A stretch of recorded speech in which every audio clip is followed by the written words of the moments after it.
अगले जन्म में क्या बनेंगे आप?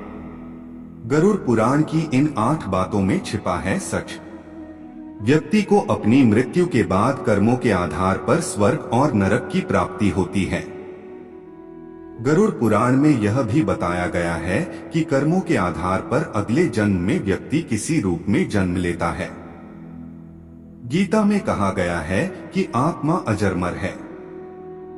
जैसे व्यक्ति अपने कपड़ों को बदलता है, आत्मा भी उसी प्रकार शरीर बदलती है। गरुड़ पुराण में मनुष्य के कर्म का लेखा जोखा बताया गया है, जिससे मनुष्य के पाप और पुण्य निर्धारित होते हैं। मान्यता है कि व्यक्ति को अपनी मृत्यु के बाद कर्मों के आधार पर स्वर्ग और नरक की प्राप्ति होती है। गरुड़ पुराण में यह भी बताया गया है कि कर्मों के आधार पर अगले जन्म में व्यक्ति किसी रूप में जन्म लेता है। आइए बताते हैं आपको गरुड़ पुराण क्या कहता है। वीडियो में आगे बढ़ने से पहले हमारे YouTube चैनल जीवन ज्ञान संगम को लाइक सब्सक्राइब करें और कमेंट में जय श्री नारायण लिख दे। आपका कल्याण ही कल्याण होगा। इस तरह तय होता है अगला जन्म। महिलाओं का शोषण करने वाला। जो लोग महिलाओं का शोषण करते या कराते हैं, वो अगले जन्म में भयानक रोगों से पीड़ित होते हैं।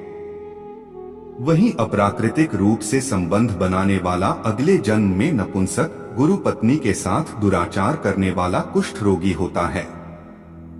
धोखा देने वाला। गरुड़ पुराण में बताया गया है कि जो मनुष्य छल, कपट और धोखा देते हैं, वो अगले जीवन में उल्लू बनते हैं। वहीं झूठी गवाही देने वाला दूसरे जन्म में अंधा पैदा होता है। हिंसा करने वाला। गरुड़ पुराण के अनुसार जो व्यक्ति हिंसा करके परिवार का पालन पोषण करते हैं, जैसे लूटपाट, जानवरों को सताना या शिकार खेलने वाले, अगले जन्म में किसी कसाई हत्थे चढ़ने वाला बकरा बनते हैं। परिवार को प्रताड़ित करने वाला। माता पिता या भाई बहन को प्रताड़ित करने वाले मनुष्य को अगला जन्म तो मिलता है, लेकिन वह धरती पर नहीं आ पाते क्योंकि उनकी मृत्यु गर्भ में ही हो जाती है। गुरु का अपमान करने वाला। गुरु का अपमान यानी भगवान का अपमान। ऐसा करना नरक के द्वार खोलने जैसा है। गरुड़ पुराण में कहा गया है कि गुरु से कुतर्क करने वाला शिष्य अगले जन्म में जल रहित वन में ब्रह्म राक्षस बनता है। पुरुष का महिलाओं जैसा व्यवहार। यदि कोई पुरुष महिलाओं वाला आचरण करता है, स्वभाव में महिलाओं वाली आदतें ले आता है, तो ऐसे पुरुषों को अगले जन्म में स्त्री का रूप मिलता है। मृत्यु के समय भगवान का नाम।